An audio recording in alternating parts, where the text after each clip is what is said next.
Hablar de cultura, hablar de arte, de alguna manera también es tomar en cuenta la evolución como sociedad que hemos tenido nosotros como humanos. O sea, un niño que tiene que salir, por ejemplo, de su escuela e ir a ayudar a sus padres de familia, lo que menos quiere es leer un libro. Creo que el problema educativo es tan grave, pero a su vez creo yo que es tan fácil de solucionar en el sentido de que hace falta voluntad política para hacer. Hay muchas cosas más que no están bien y que no van a cambiar en ese sentido. ¿Por qué? Porque a la sociedad le interesa sobrevivir, más no estos debates.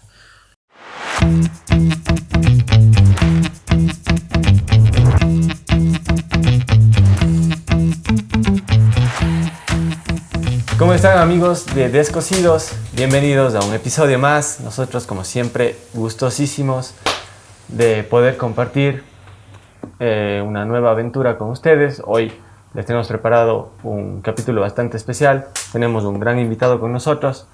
Entonces, ya les iremos comentando un poquito más de qué vamos a hablar hoy. Ñaño. Flaquito, ¿cómo vas? Hola, hola a todos. Inicialmente saludarles a todos, bienvenidos a un capítulo más con nosotros con Descosidos. Tenemos un invitado de lujo para el día de hoy, Leonardo López, un gran escritor, uno de los mejores que existe en nuestro país. Fuiste docente, ahora eres corrector de estilo en la UNAE. Entiendo que últimamente ganaste también ya una convocatoria por la Universidad de Cuenca sobre literatura. Entonces tenemos a alguien de muy buen nivel. La idea es hoy hablar un poquito del tema de educación vinculado al tema de arte, al tema de la literatura y un poco más. Leito, ¿cómo vas? Bien, gracias por la invitación. Creo que, como te decía, fuera de cámara, los espacios para hablar de cultura, arte, literatura y formación, pedagogía y lo que sea, creo que es importante porque también aviva la brasa de la democracia y de que estos temas todavía no están tocados de manera formal, de manera ni siquiera, no sé, tras bambalinas, y creo que son muy importantes para la construcción del país. Estamos en un país devastado totalmente y bueno, necesitamos reafirmar de alguna forma lo que somos, ¿no? Por ahí. Chéverazo. Bueno, claro, ¿no? Son temas que de alguna manera no son tomados en cuenta tal vez como deberían dentro de los espacios en los que deberían ser expuestos. Pienso que hablar de cultura, hablar de arte, de alguna manera también es tomar en cuenta la evolución como sociedad que hemos tenido nosotros como humanos a lo largo de nuestra historia. Por ende, debería estar presente, debería estar presente en la educación básica, ¿no? Sí, totalmente. O sea, yo siempre digo que, bueno, con la experiencia que tengo también, di clases en algunos colegios, alguna vez también pasé por la universidad. Por ejemplo, yo siempre he dicho que el estudiante ecuatoriano, digamos en términos generales, así como que nace sin el órgano estético, digamos, es decir, no tiene como que, o no ha podido aprender en todos sus años de formación a poder integrar el arte, la cultura dentro de su formación, valga la redundancia. Y eso creo que es un problema grave porque creo que no se puede distinguir entre qué sería lo bello, digamos, en términos filosóficos puros y muy clásicos, de lo que no necesariamente es bello. Entonces, ese sentido creo que sí hace falta mucho desde la pedagogía, desde la educación, como formar. Pero ahí te das cuenta también que es una cuestión muy complicada y también te das cuenta de que las preguntas que se desglosan alrededor de todo eso son muy heavies que no se pueden responder, como por ejemplo, un profesor que gana, no sé, menos de la canasta básica, ¿cómo le pides que destine, digamos, todo su contingente a cubrir esas necesidades estéticas, formativas, si es que tiene que estar pensando en cómo tener otro trabajo, por ejemplo? ¿Cómo me voy a formar? Por un lado. Dos, recién ahora yo justo había leído un texto que todavía no sale, es parte de la producción de la UNAE en donde trabajo, que niños que nacen, por ejemplo, en contextos de encierro, ¿cachas? O sea, nacen en un contexto de encierro, tienen 3 años, lo que hacen es buscar una casa de acogida donde mandarles, y si no hay una casa de acogida, buscan un familiar cercano, que por lo general se deslinda a los meses porque tampoco tiene ni la plata, ni la disposición, ni las condiciones materiales para cuidarle. Entonces, esa persona que nace en un contexto de encierro está determinada no sé, a sobrevivir, ¿cachas?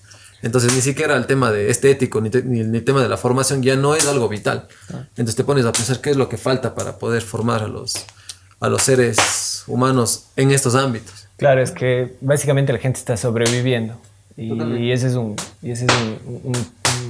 totalmente un contra en temas de educación, porque como tú dices, la gente ya no está pensando en educarse, la gente está pensando en sobrevivir, en ver cómo sale, qué hacemos con el niño qué hacemos con el niño que no tiene papás o que vive en una situación de extrema pobreza, cosas que nos afectan a toda Latinoamérica en realidad.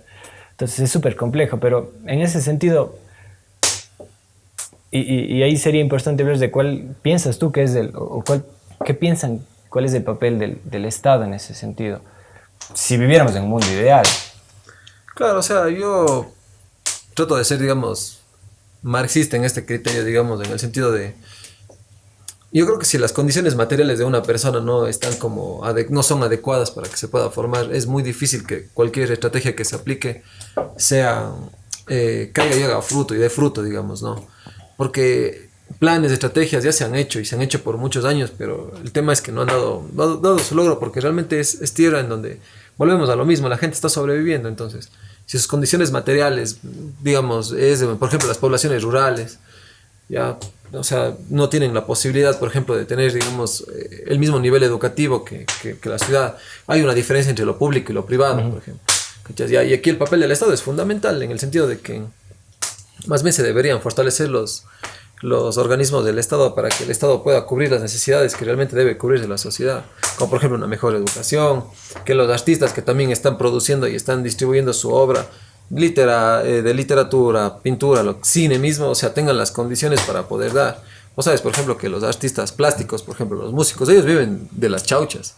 O sea, es muy difícil que incluso la obra de calidad pueda darse. ¿Por qué? Porque se escribe desde la contingencia, ¿no? Entonces, el papel del Estado es fundamental ahí. Obviamente, la ausencia de Estado es lo que nos tiene más bien ahora. O sea, el Estado no está funcionando. O sea, lo que pasa ahora no. O sea, nos están queriendo demostrar que el Estado no puede manejar ni los servicios básicos, ni la educación, ni las carreteras, ni los hospitales. O sea, el Estado ya no ha podido hacer nada. O sea, ¿cuál es el siguiente paso según la lógica de los mismos estados?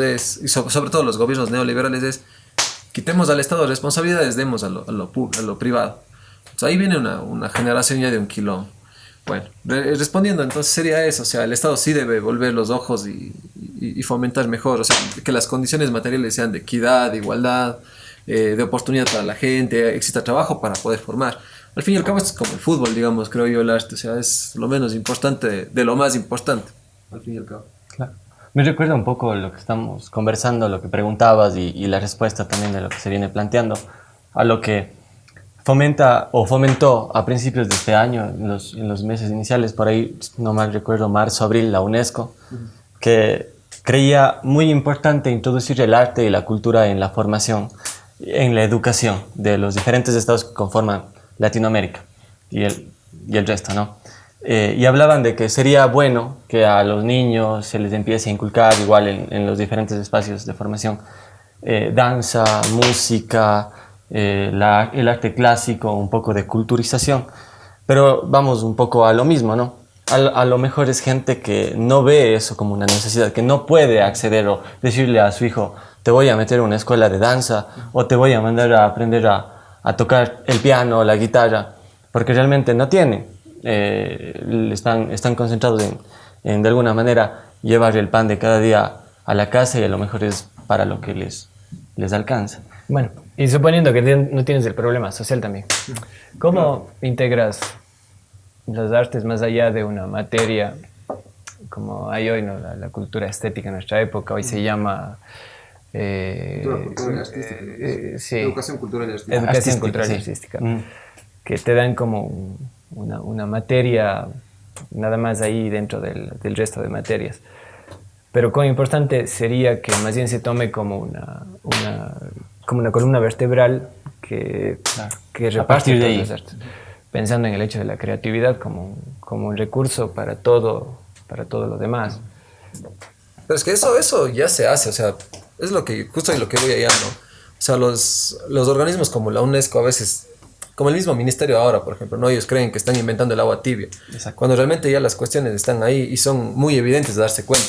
O sea, si vos, por ejemplo, contrastas el sistema educativo público y el privado, te das cuenta que los panas, o sea, en lo privado, ellos sí están integrando de mejor manera, porque tienen la capacidad, tienen profesores, digamos, por ejemplo, extranjeros que están dando chance, que ganan sueldos superiores a la media, por ejemplo, ¿cachas? O sea, un privado, por ejemplo, de los colegios de garaje, los colegios cristianos, por ejemplo, que ellos sí podrían hacerte trabajar gratis, te hicieran trabajar gratis, o sea, que un docente no gana más allá de $500 o el sueldo básico, o están ganando por horas. Entonces la integración es evidente, digamos, o sea, que debe existir, por ejemplo, ¿no? Algo así se hace o se hizo en algún momento con los proyectos educativos que sí trataban de integrar, por ejemplo, la literatura y las matemáticas, ¿ya? Y los profesores le daban modos y de alguna forma salían los proyectos, pero el problema, volvemos a lo mismo. O sea, tal vez no sea como, claro, o sea, ya estamos diciendo, tienen que hacer esto, esto, esto. Ahora, pero la pregunta es cómo. O sea, la metodología cómo. Y una vez que hayas logrado, digamos, implantar estos proyectos dentro de los currículums, tienes ya el cómo, y ahora yo te voy a decir, y el para qué. O sea, un niño que tiene que salir, por ejemplo, de su escuela e ir a ayudar a sus padres de familia, lo que menos quiere es leer un libro. Lo que quiere es, y volvemos nuevamente, o sea, las condiciones materiales nunca no son, no están bien como para que eso sea como un estilo de vida, porque al final la literatura, la música, la danza, las oralidades, lo que quieras vos, todas las artes, si no están integradas en tu vida como una cuestión orgánica, al final es básicamente una actividad más, un hobby más. Claro. Cuando la literatura tendría que ser, digamos, como un deber ser del ser humano, ¿no? Cultivar, irte al cine, al teatro, lo que quieras. Valorar la oralidad que te decía. Pero si vos eres una persona que tiene que trabajar, lo que vos menos quieres es leer un libro, lo que vos menos quieres es verte una película de Cronenberg, aburridísima de 2 horas, lo que vos quieres es verte un Rápidos y Furiosos en la tele, o sea, descansar, o sea, esencializarte a, bueno, quiero descansar, man, no quiero seguir pensando más. Y es así, ¿no? A mí me pasa, por ejemplo, yo obviamente leo libros, muchos libros, digamos. Lo que menos quiero yo es ahora, leer libros, ¿no? Como lo que dice un amigo, es como, lo peor que te puede pasar es trabajar en lo que te gusta. Porque al final se termina eso haciendo parte de las actividades del cotidiano. O sea, yo trabajo en literatura, me gusta la literatura, pero lo que ahora odio es la literatura, ¿cachas? ¿Por qué? Porque es mi fuente de trabajo.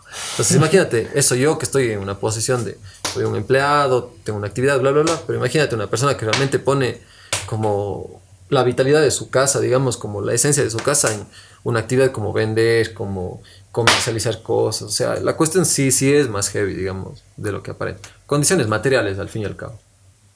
Claro. Y contrastas con la idea que tenía un profesor de nosotros en la universidad, el profesor Guzmán, que nos daba pintura. Él decía, en cambio, que dichoso aquel que trabaja en lo que le gusta, en lo que le gusta hacer. Bueno, pero creo que es diferente también en ese sentido. Ahora, yo también veo un problema en la educación y es algo con lo que yo siempre me voy a la cama pensando en ese tema de los niños, de cómo se educan los niños de manera inicial y el papel del profesor en ese sentido. ¿Por qué? Porque, a ver, nosotros tenemos la idea de que el profesor para la universidad debería ser 4º, 5º nivel, debería estar extremadamente preparado. Sí.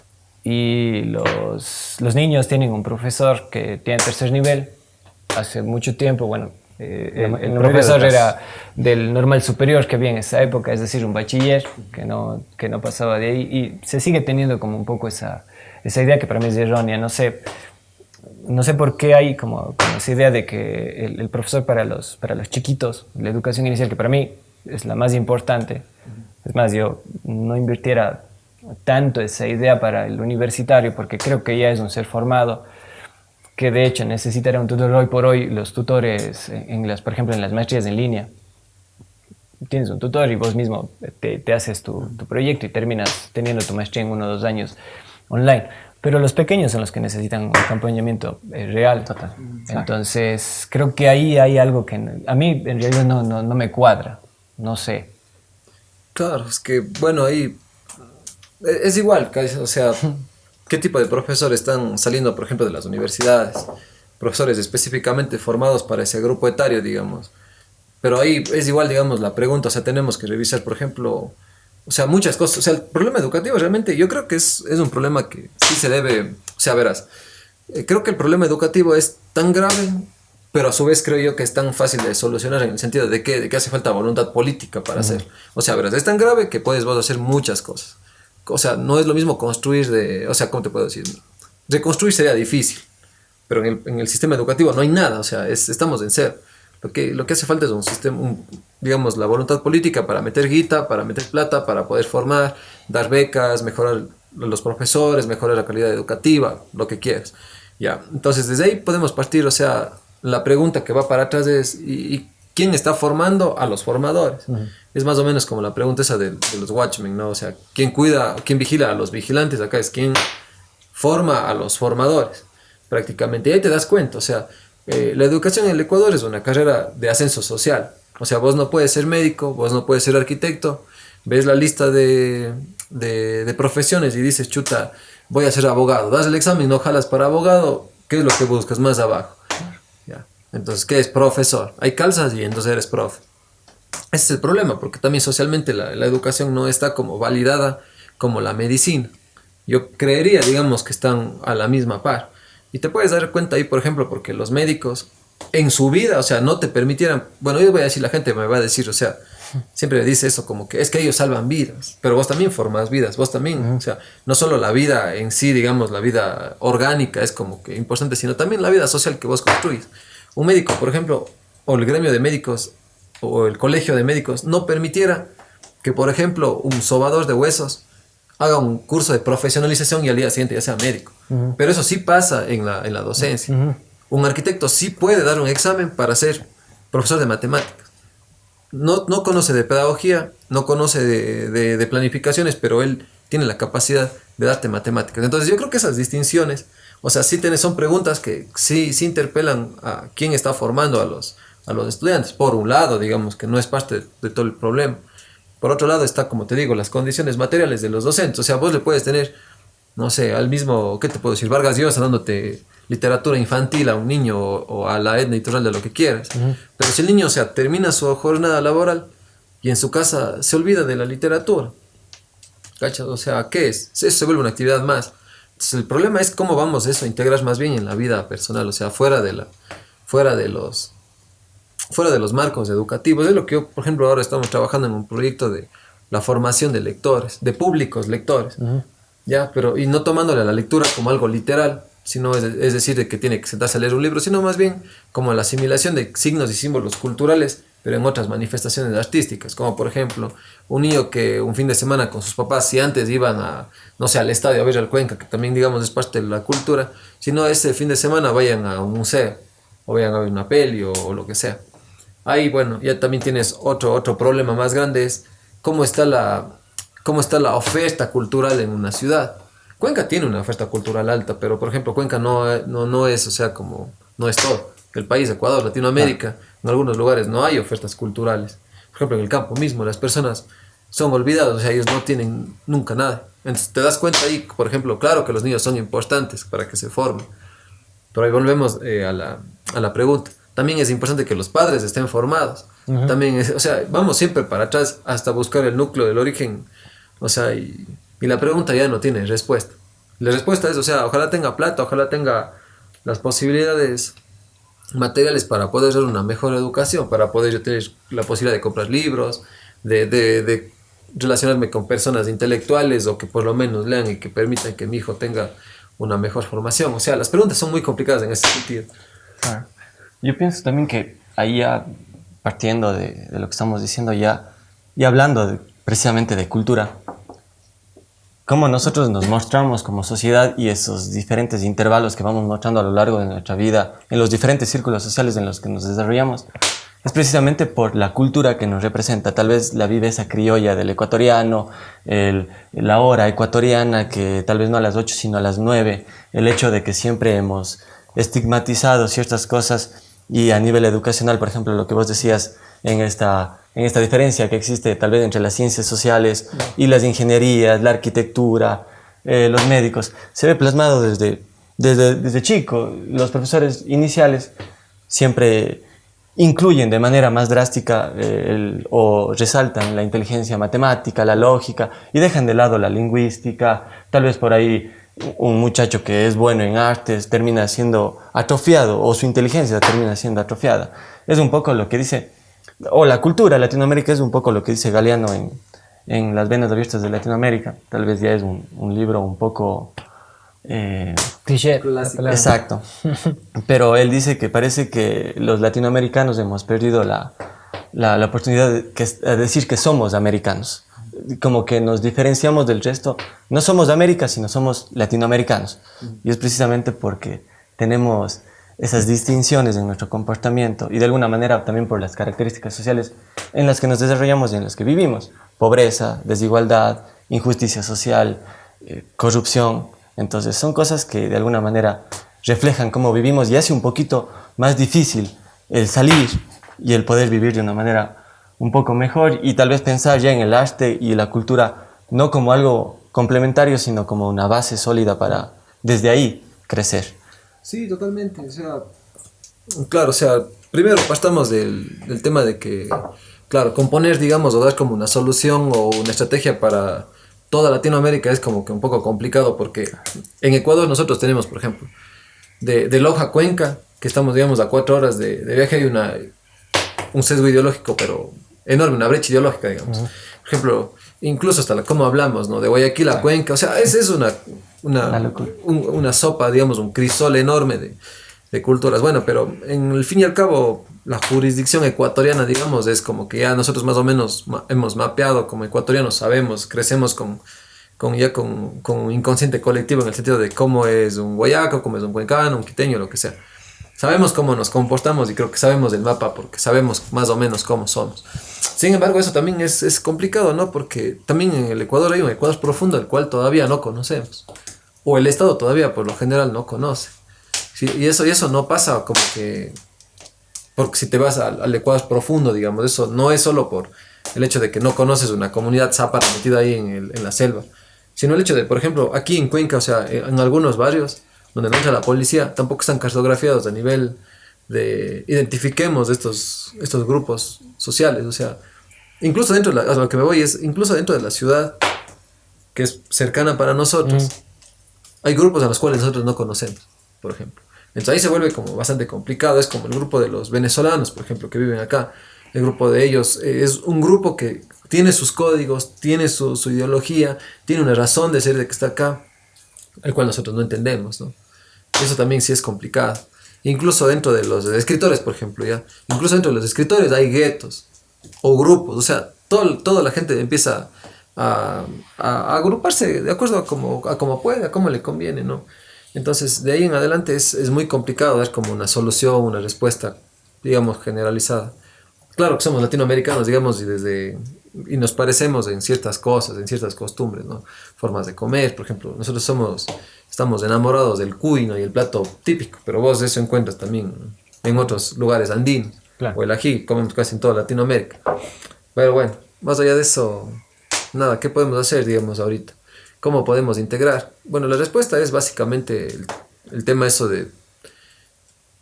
También sacarnos un poco el tema de ser muy occidentales en el sentido de que, por ejemplo, integrar también los saberes ancestrales, por ejemplo, a nuestra cotidianidad, ¿no? Por ejemplo, a nosotros nos gusta mucho la novela europea, por ejemplo, pero ¿por qué no darle, digamos, como el mismo peso a una tradición oral que nosotros tenemos en las comunidades rurales, por ejemplo? Sería como buenas estrategias para poder ir integrando cuestiones nacionales, de construcción, de inconsciente a lo que consumimos a diario. Y eso creo que es algo, debería ser algo positivo, creo. Claro, eso es interesante el hecho de cómo nos educan también. Con lo de afuera. Sí, siempre está antes lo occidental. Incluso bueno, yo que salí de la universidad, de la Facultad de Artes, siempre iniciamos con los europeos clásicos. El Renacimiento como una base para poder aprender bellas artes o artes. La historia del arte está basada incluso en los diferentes ismos. Tomas en cuenta siempre lo europeo, cuando ya había un arte en esta geografía, en esta parte del mundo, que se toma en cuenta mucho después, cuando ya me refiero a educación, ¿no? O a lo académico, ya cuando supuestamente estás formado, empiezas a ver ya a los otros artistas, a los más yo diría modernos, ¿no? Inclusive ya le metería ahí al mismo clásico guayasamín ecuatoriano y así un montón de artistas que les empiezas a ver después no como un referente para poder continuar con tu carrera, sino ya es lo de después, porque siempre iniciamos con lo occidental. Ahora el tema es cómo, ahora volviendo al tema de vincular las artes a la educación, conversaba el otro día con alguien en el Museo de Arte Moderno, un profesor de Wilson Orellana, se llama este profesor de la San Francisco de Quito, un docente que imparte pintura en la San Francisco de Quito. Y él hablaba justamente de este tema complejo y sobre el tema del consumo de las artes, del consumo del arte contemporáneo, del consumo, de cómo hacer que la sociedad consuma arte, porque como tú bien dices, hay por ejemplo en Cuenca, Guayaquil, en Quito sobre todo, pienso yo, hay muchísima oferta de oferta cultural que consumir. Cómo hacer que la gente se apegue a estas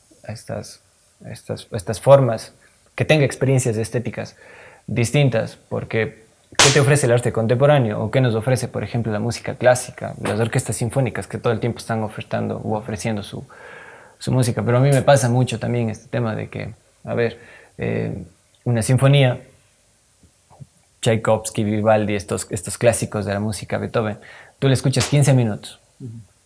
De ahí para adelante, el que conoce disfruta, el que no empieza a aburrirse. ¿Cómo hacer que la gente consuma igual?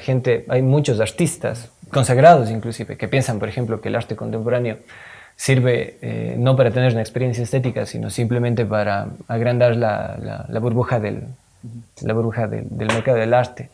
Y así un montón de cosas referentes al teatro y a los otros lenguajes del arte, igual con la literatura.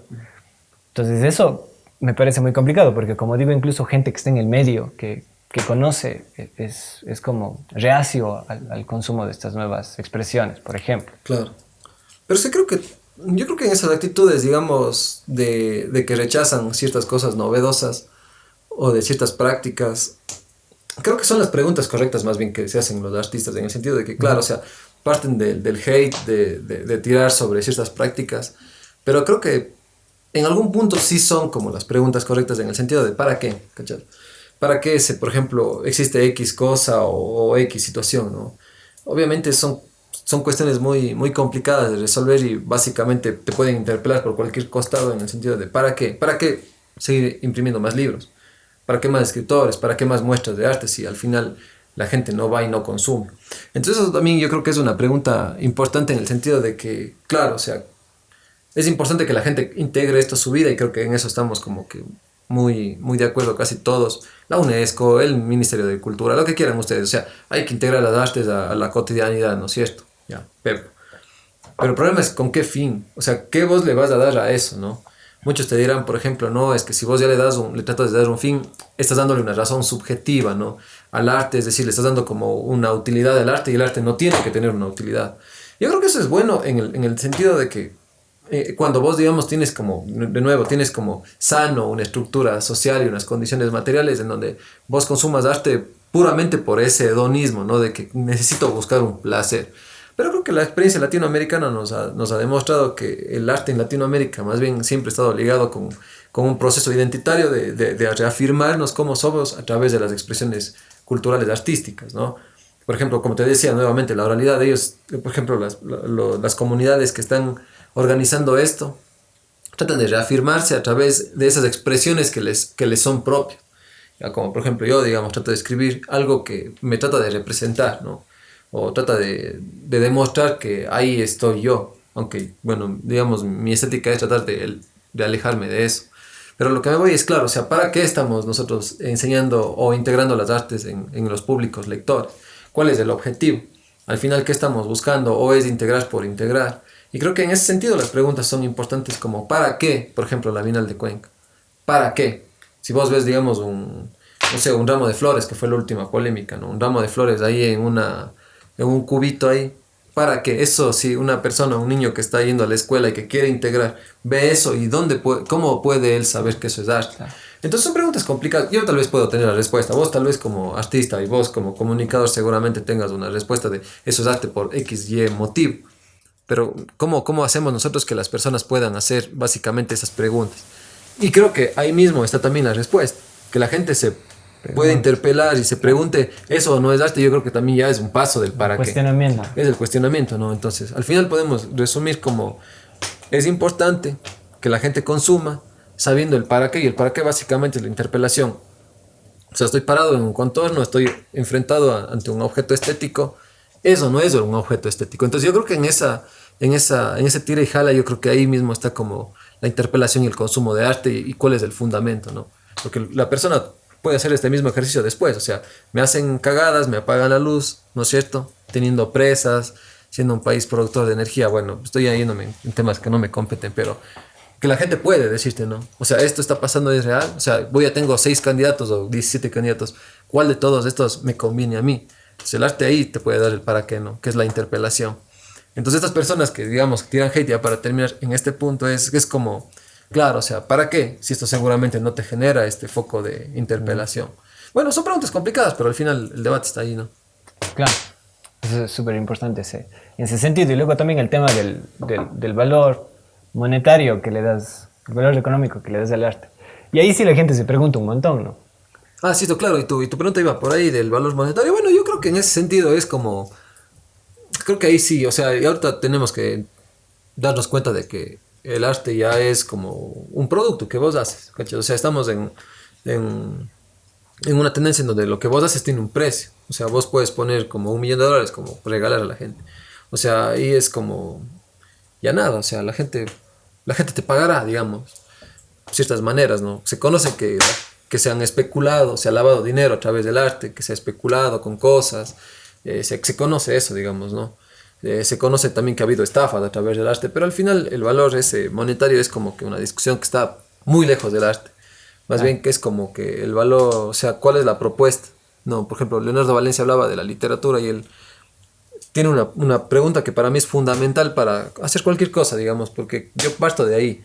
O sea, yo estoy escribiendo de cara a una tradición, ¿no es cierto? Estoy viendo una tradición que han escrito grandísimas novelistas, ¿y qué es lo que yo voy a aportar? ¿No es cierto? Entonces yo tengo una línea una línea estética, y, o sea, que me antecede. ¿Qué es lo que yo voy a aportar? ¿Cómo voy a doblar? ¿Cómo voy a hacer que esa línea vaya para otro lado a partir de lo que yo escribo? Seguramente no se lo logre, pero creo que ahí está como el punto, ¿no? Pero eso es una cuestión netamente de creación artística. Cuánto yo le ponga a una novela o un cuento del valor, eso es como que ya una cuestión ya de mercado, básicamente. Ahí es diferente también en ese tema. Y el tema del consumo del arte también en la educación debería pensarse también desde otras ópticas. O sea, preguntarle a un escritor o a un pintor, ¿para qué pintas? ¿Para qué escribes?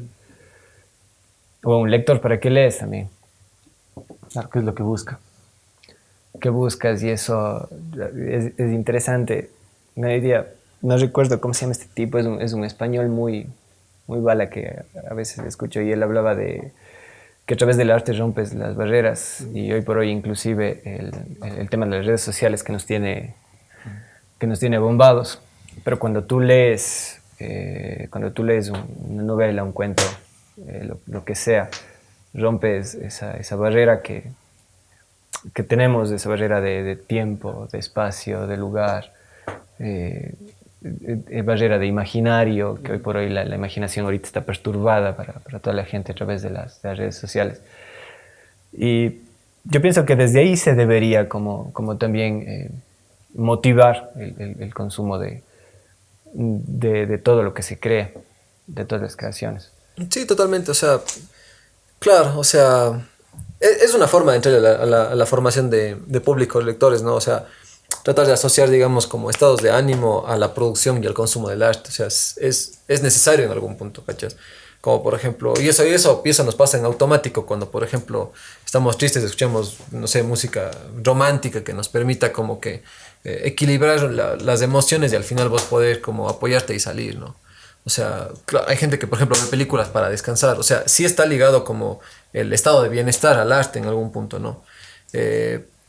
Pero hasta ahí, digamos, como consumo, como producción, digamos, hay gente que hace terapia, escribe una carta, un cuento de lo que le ha pasado y a través, bueno, de esos procesos puede llegar, digamos, al fomento, ¿no? Pero creo que igual eso también, eso yo creo que más bien ahí ha estado como un sentido bastante utilitario del arte, o sea, entremos por una cuestión emocional. Y yo estoy muy peleado ahí, digamos, me vuelvo un poco contradictorio en el sentido porque para mí, digamos, la concepción de la escritura y la lectura, más bien para mí es una cuestión que yo lo llevo a los terrenos más del trabajo, digamos, ¿no? En ese caso ahí sale mi beta marxista en el sentido de que para mí creo que hay una división social ahí entre los artistas, los que distribuyen, los que hacen libros, etcétera, en el sentido de que para mí es un trabajo. O sea, yo le pongo un horario en mi producción, digamos, que está fuera de mi horario laboral, el cual obviamente ahí enajeno mi fuerza de trabajo. Pero esto yo sí le dedico como una disciplina, un tiempo, un proceso y trato de generarle un proceso más allá. No le meto mucho cabeza y mucho sentimiento, obviamente yo estoy ahí porque es difícil que vos te salgas de lo que vos escribes porque al final dejas parte, digamos, de lo que eres, tu ideología, escribes con tus palabras, con tu vocabulario, pero para mí es como una cuestión que está más bien pensada en función de lo que te decía de Valencia. O sea, estoy leyendo el panorama de la literatura, como decía igual algún escritor, o sea, yo no leo a mis contemporáneos, yo les espío, o sea, estoy viendo qué están haciendo para poder buscar un punto de diferencia, digamos. Entonces, eso ya no se convierte como en algo, eso ya no está impulsado por unas ganas de hacer o por una ira o porque estoy enojado por algo, sino más bien eso ya tiene que ver con un trabajo de cómo estoy leyendo el panorama y qué es lo que yo puedo proponer. A veces hay cuestiones en las cuales no me gustan, digamos, incluirme, pero lo hago, ¿por qué? Porque estoy tratando de entender cómo funciona y cómo poner ahí mi obra. Porque si no, yo pudiera escribir, digamos, de la migraña, que tengo muchísima, ¿cachai? O sea, estoy sufriendo, voy a escribir sobre la migraña. Claro que he escrito sobre eso, pero básicamente no es el método el que yo utilizo, sino más bien el método es como que identifiquemos el mercado, demos al mercado algo que pueda ser atractivo en el mercado. En términos prácticos sería así, digamos, yo me considero un albañil de la palabra en estos momentos. Claro, pero también yo creo que por ahí, por lo que nos acabas de decir, Leo, también podemos sacar una de las características productivas que podríamos obtener luego de tal vez de introducir la literatura, el arte, la cultura de manera apropiada en la gente. Yo recuerdo hace mucho también leyendo e investigando un poco sobre arte y cómo cambia y por ejemplo lo que vos decías con el arte conceptual de ahora que de alguna manera trata de reflejar lo que vivimos. El arte siempre ha sido como un espejo de la sociedad. Cuando nace el impresionismo, y gracias a la fotografía también por ahí un poco, deja de ser tan estricto el tema de cómo pintas, cómo ilustras tu arte y se le permite también al artista mostrar un poco de su perspectiva, sea un poco más sensible, sea un poco más relacionado al trabajo o cómo lleva eso, pero ya se le permite al artista buscar las formas en las que él cree adecuado compartir lo que él hace. Y por ello me quiero ir un poco tal vez a buscar un porqué. El hecho de que tal vez las personas que consumen más arte y más literatura y todo este tipo de cosas, digamos, tienden a tener soluciones más creativas y a buscar una forma tal vez más ligada a su personalidad, incluso tienden a conocerse un poco mejor en algún aspecto y tienden a solucionar las cosas de manera más creativa. Y incluso leía también un artículo que decía que la gente ligada al arte tiende a ser más sensible también, tiende a reconocer ciertos aspectos de ellos y del resto de personas que complementan su círculo social.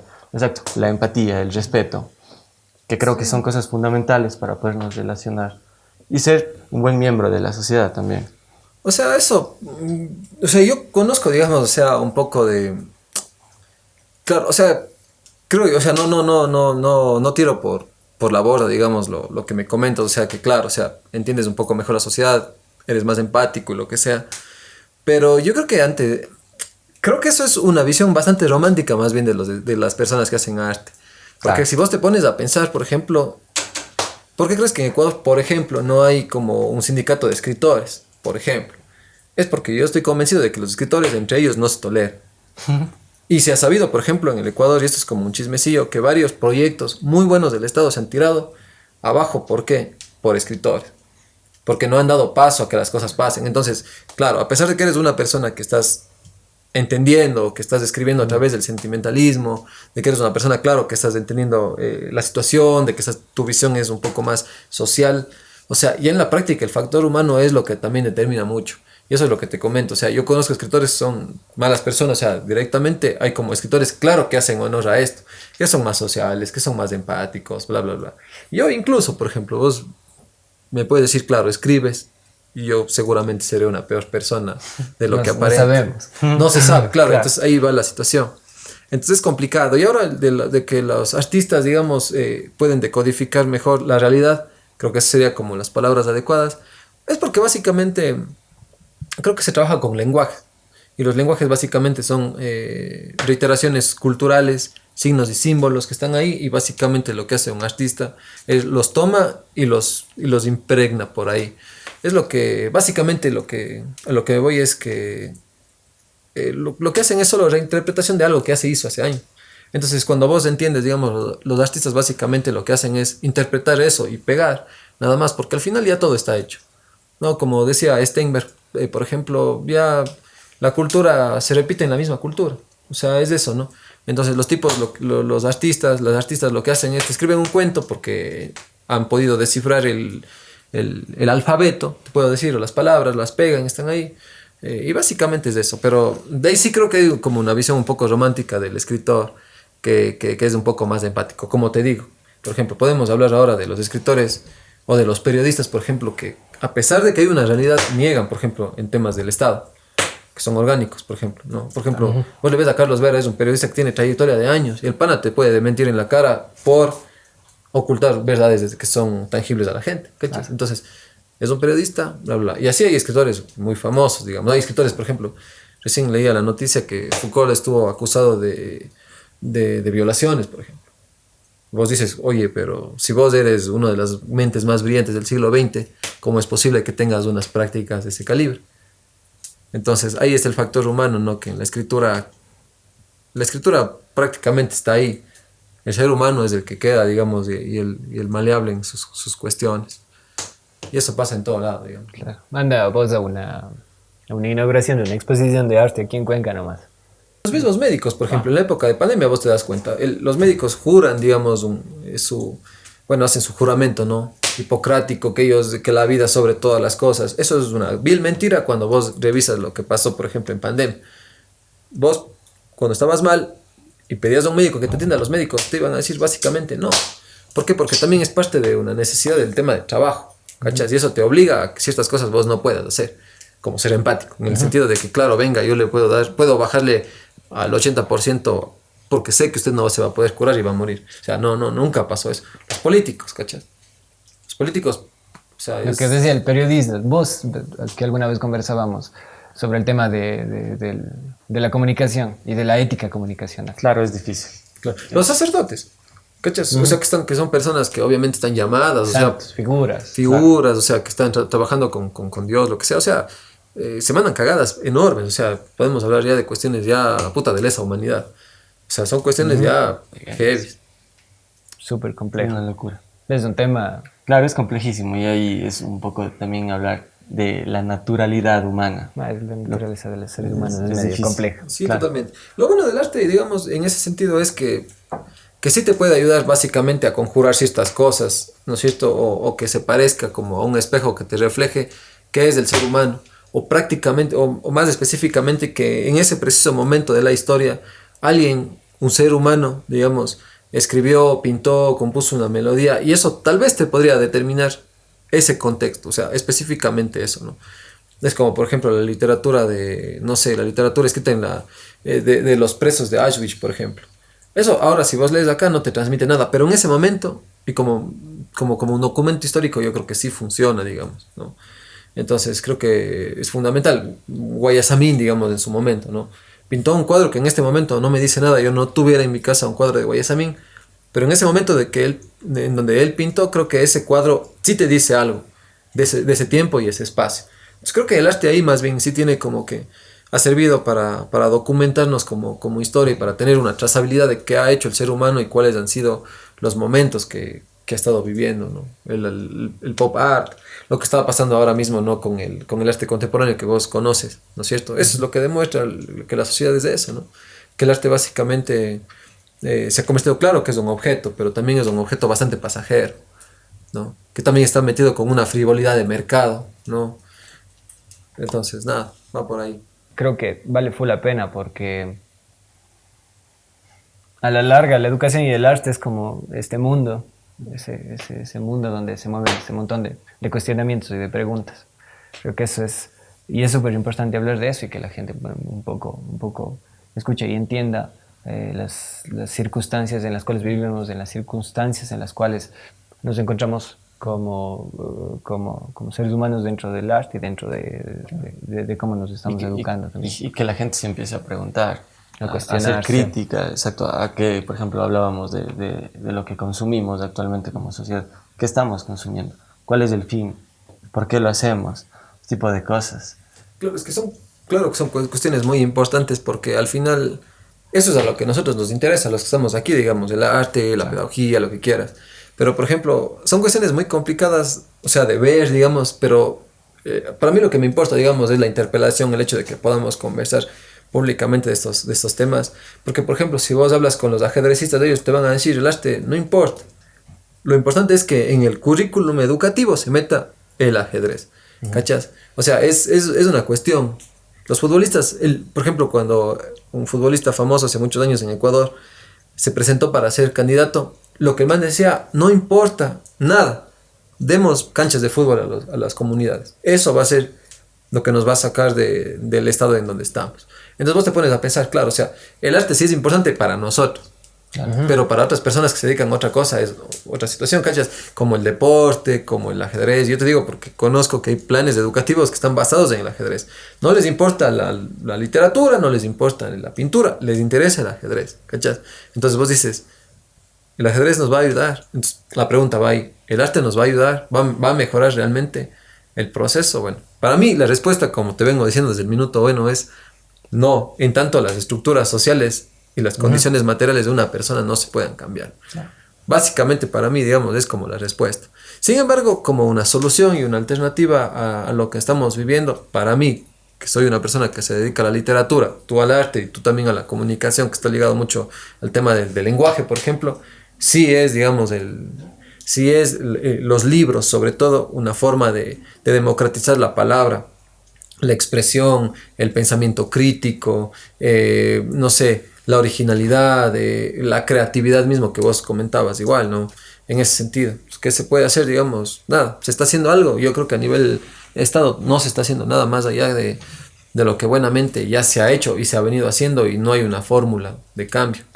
Nada, en cuanto a la pedagogía, básicamente igual. ¿Cómo se puede pedir a un docente, por ejemplo, que le meta el extra ahí, que dé el 1% más de su desempeño académico, si seguramente está odiando su trabajo? ¿Por qué? Porque no le permite vivir dignamente. Cero capacidad de ahorro, imagínate, por ejemplo. Encima, por ejemplo, vos te das cuenta que las condiciones de los colegios son malísimos porque docentes de primer grado que tienen que estar en el piso, ensuciándose, puta, les mandan con tacos. O sea, hay muchas cosas más que no están bien y que no van a cambiar en ese sentido. ¿Por qué? Porque la sociedad, como te digo, obviamente le interesa sobrevivir, más no estos debates. Le interesa eso. Y ahora, igual, o sea, si vos te pones a pensar el currículum, ¿por qué está enfocado en las ciencias duras? Es porque básicamente lo que se está queriendo formar es un trabajador apto, ¿no es cierto? Una mano de obra apta, barata, que sepa leer, que sepa escribir, que sepa manejar computadoras, pero que no te moleste, que no tenga pensamiento crítico, sino que sea como un engranaje muy bien preparado, rápidamente preparado, porque a los 17, 18 años ya estás libre. O sea, ya eres para ir a camellar en la finca. O sea, no hay ninguna bronca más. O sea, eso es lo que se está formando, digamos. Entonces, lo que yo me imagino que interesa con la integración de estas artes, de estos saberes, es que este sujeto no sea solo un engranaje, sino más bien sea un sujeto mismo, ¿no? O sea, que sea una persona con criterio, que sepa qué es una democracia, etc. Eso. Es súper complicado porque al final llegamos claro, al mismo punto. No hay una solución real si es que el Estado no se fija en las falencias primarias. Totalmente, y cáchale que el Estado, como yo siempre digo, o sea, el Estado, claro que existe, digamos, ¿ya? Pero el Estado está formado con personas. Y por lo general, si vos te pones a pensar, digamos, ves los ministros, ves la lista de personas que están ahí, vos te das cuenta que por lo general, y esto es muy curioso, es personas que están ligadas al mundo cultural, saben que esto es necesario, pero ¿por qué no lo hacen? Entonces ahí es cuando vos te das cuenta es que alguien no está haciendo su trabajo. A alguien no le interesa mucho que esto suceda. Bueno, la respuesta es fácil, ¿no? Las brechas son importantes porque eso te pone, siempre va a demostrar que hay dos polos, ¿no? O sea, los que tienen y los que no tienen. Alguien que tiene mucho, no le interesa que vos tengas. ¿Por qué? Porque ya dejaría de ser un lujo, de ser un privilegio. El arte que daría eso refinado. En Cuenca es así, ¿no? Cuenca, nosotros tenemos Cuenca de ilustres, de los Remigos Crespos. Los Atenas del Ecuador. Para eso que escriba a alguien que no sea, digamos, de esa estirpe, que no sea un patricio cuencano, es como una ofensa. Entonces yo creo que ahí está, digamos, la respuesta. O sea, alguien no hace su trabajo porque a alguien no le interesa que esto suceda. O no le conviene. O no le conviene. Claro. Entonces, nada, cuando sea presidente, sí, educación gratuita, bibliotecas en cada esquina. Como debería ser. Creo que eso es que es súper importante. No hay otra respuesta a todo el cuestionamiento que debemos darle la importancia, y el Estado debería darle la importancia. Escúchennos. Claro. Y del otro lado también entender lo que un poco se habló también, que de alguna manera todo se ajusta a la realidad de cada persona, y si yo no tengo o no me interesa porque no me inculcaron eso o porque no tuve la oportunidad de inculcar eso, pues a la final, ¿qué se le puede hacer? La vida es romper con el sistema también. O sea, el sistema está hecho para lo que tú decías, el que tiene lujos, el que tiene acceso a, Claro. Y el que definitivamente no debe tener acceso a eso, porque si no se rompería ese motor. El funcionamiento. El motor, O sea, claro, es que el lujo se define por eso, ¿no? Por una cuestión casi inalcanzable, un exceso, algo en demasía, ¿no? O sea, imagínate, por ejemplo, si todos tuvieran libros de libro y el libro ya no costara lo que cuesta ahora, un precio de $25. Si todos consumieran un libro y el papel fuera más barato, bueno, las condiciones, estoy pensando en una condición diferente. Entonces, claro, a alguien no le interesa que el libro sea barato. A alguien no le interesa que no exista un fomento cultural. A alguien no le interesa que las cadenas de distribución del arte funcionen. Aquí en Cuenca mismo, por ejemplo, hace muchos años yo fui crítico, por ejemplo, con una cuestión de, claro, o sea, vos produces libros como organismo estatal, vos publicas libros, haces una feria de libro, pero vos no invitas a tus autores. Porque no te interesan que tus autores postulen. Lo que te interesa es, a través de esta feria de libro, para apalancarte para que a vos como organizador te inviten a la feria de libro de Quito. O sea, a vos no te interesa ser coherente con el proceso del libro, sino lo que interesa a vos es utilizar tu postura para hacer otras cosas. O sea, ahí es todo, digamos, ahí es lo que puede resumir en la educación, en la cultura, en la producción misma. O sea, ahí está todo. Todo está envuelto. Hay una línea que es como lo de la burbuja del arte. Siempre hay gente que está arriba, la que está en el medio, la que está abajo, es como todo un... Y en todo nicho, ¿no? Y en todo, yo creo que... Sí. Y eso es curioso, porque igual, o sea, si nos ponemos a ver, digamos, lo que se ha conversado, aquí nunca hablamos de talento, por ejemplo, ¿cachas? O de propuesta estética. Estamos hablando aquí de básicamente de las razones subjetivas que la gente les da. O sea, la gente que hace con esto, la gente que hace con los sistemas, la gente que está haciendo con eso. O sea, no estamos hablando de literatura. O sea, en el fondo no estamos hablando de arte, estamos hablando de concepciones y de utilidades que le han dado o le siguen dando. Y eso es bastante complicado, digamos. Quedaría para seguir conversando, ¿no? Y hay gente que es mucho más radical que yo. Por ejemplo, yo ahora trabajo con Guillermo Morán Cadena, que es un grandísimo escritor igual. Y Guillermo Morán Cadena, para él la respuesta es fácil. Fortalecer la presencia del Estado en las sociedades y sobre todo en temas culturales. Para él la respuesta básica es eso. O sea, ¿qué tiene que hacer el Estado? El Estado tiene que primero fortalecerse. Bueno, esa es una idea de él, o sea, no me estoy robando, estoy citando la fuente. Para él es fortalecer el Estado de tal forma que el Estado tenga la capacidad de llegar a todo el país. ¿A través de qué? mejora de bibliotecas, concursos, democratización del espacio público, o sea, todo eso, o sea, a través del Estado, o sea, que el Estado sea tan fuerte. Ahora el Estado no es fuerte, o sea, el Estado ahora no es nada, digamos, o sea, no funciona. El Estado está representado en policía. Claro, pero igual, o sea, a lo que nos vamos es, el Estado está conformado por personas, pero no necesariamente son, digamos, estas personas, porque al final vos como policía no vas a arriesgar tu vida puta, por $1,000 al mes. Exactamente. ¿Cachas? Vos tienes, seguramente tienes 2 hijos, tienes una esposa como policía, no vas o sea, no vas a arriesgar tu pellejo, digamos, de un sistema de ese calibre. A pesar de que es tu trabajo, o sea, vos también tienes que darte cuenta que ser policía, por ejemplo, es de ascenso social, o sea, no lograste estudiar, te metiste para policía. Claro.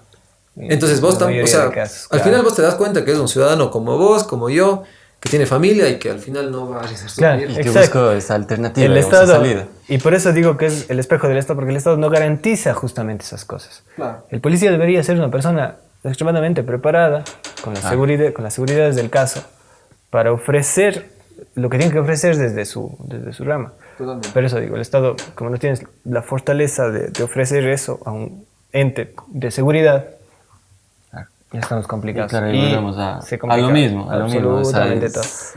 Es complicado. Desde ese punto de vista. Y al final el policía es un funcionario, digamos. Claro.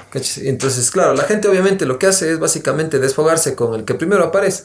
En este caso, que es que el policía, claro, el policía representa al Estado, el milico igual, o sea, el burócrata igual, no le dicen pipones, pero te das cuenta, o sea, son funcionarios al final, ¿no? La gente lo que hace es desfogarse con el primero que asoma y es el chapo. Y obviamente los chapas también cumplen sus órdenes, o sea, los manes al final ganan su pan, o sea. Están ahí. Claro, pero la gente no se cabrea, por ejemplo, con los manes que te cagan con sobreprecios en el mall, por ejemplo. ¿Cachas? O sea, y eso la gente no se pone, no se cabrea de veras, como por ejemplo los manes se saltaron las filas para vacunarse en tema de COVID. ¿Cachas? O sea, la gente, o sea, vamos a castigar a estos manes, por ejemplo, en las urnas, calas, no votando por estos manes. O sea, prefiriendo, por ejemplo, la producción de las comunidades rurales antes de la producción en masa de las transnacionales, ¿cachas? Comprando al escritor local y no comprando a Mario Vargas Llosa, que el pana vive mejor que el 90% de los ecuatorianos. Claro. O sea, claro, y eso ya es un problema, digamos, como que bastante de que canalizamos mal las energías, ¿no? Mal canalizamos nuestro odio. Y todos mismos, o sea. Es algo, lo que decían de los policías me hace acuerdo de una conversación que teníamos nosotros en nuestra carrera, en un barcito por ahí, y hablábamos de que estábamos conscientes, ¿no? De que tal vez el periodismo que representa ahora es uno que es en base al amarillismo, ese tipo de cosas. Y decíamos que sabíamos que tal vez no era lo correcto, tal vez hacer unas noticias con mentiras, y que en muchos casos se da. Pero la cuestión es que muchas veces, y hay muchos periodistas que viven de esto, necesitan, pues, tienen que comer, tienen que sobrevivir, y a la final no les queda más que hacer este periodismo, tal vez de farándula, un poco rosado, que le llaman amarillista, y no por eso es una mala persona, es una persona una persona más que tiene necesidades. Sí, totalmente, no, es que, o están también convencidos también algunos, ¿cachas? A veces, claro que sí hay gente, o sea, claro que sí empeña su situación porque necesita. Claro. Hay gente que obviamente necesitará, hay gente que lo hará por deporte. También, claro. Y hay gente que hará obviamente porque está convencido, ¿no? Por ejemplo, y pasan casos, por ejemplo, se ve, por ejemplo, ¿no? Los típicos, hay casos, ¿no? Los policías que te dicen, claro que te voy a dar el servicio que vos necesitas como policía, pero compre la gasolina para el carro. No tenemos, ¿cachas? Entonces, claro que el pana está haciendo su función, pero tienes vos que meterle algo más, ¿cachas? Por necesidad te piden eso. Hay periodistas que obviamente que viven de eso, que les toca, ¿cachas? Que en las ruedas de prensa, por ejemplo, los periodistas, hay periodistas que se han sabido que han recibido plata, por ejemplo, de equipos de fútbol para que vayan a molestar a un técnico, que para que pregunten sobre cosas personales, oiga, es cierto que le ha pegado a su esposa. Ya, hay periodistas que sí se han prestado para eso y hay casos. Hay escritores que hacen lo mismo, ¿no? Que disfrutan. Que disfrutan de eso, claro. Pero hay gente obviamente que está convencida, ¿no? Y eso yo creo que son los más peligrosos. Claro. Como por ejemplo, no sé, como ya hablamos de Carlos Vera, ¿no? El man está convencido de eso porque él vive en esa burbuja, ¿no? Justo hoy en la mañana veía a una persona en Twitter que él hablaba acerca de ¿Cómo dicen que al presidente Noboa, por ejemplo, le trataron mal? Si aquí en Dos Chorreras la gente le está aplaudiendo. Pero vos dices, oye, huevas, los manes de Dos Chorreras no les importa que haya apagones, no les importa que haya un tsunami. Los manes están cagados en plata, ¿cachai? Pero llévale al pana, por ejemplo, al centro histórico, donde la gente está quebrando, donde la gente le han vacunado, donde la gente le ha pasado horrores. No le van a aplaudir, ¿cachai? Entonces, esta gente yo creo que es peligrosa en el sentido de que, claro que está convencida de eso, ¿cachai?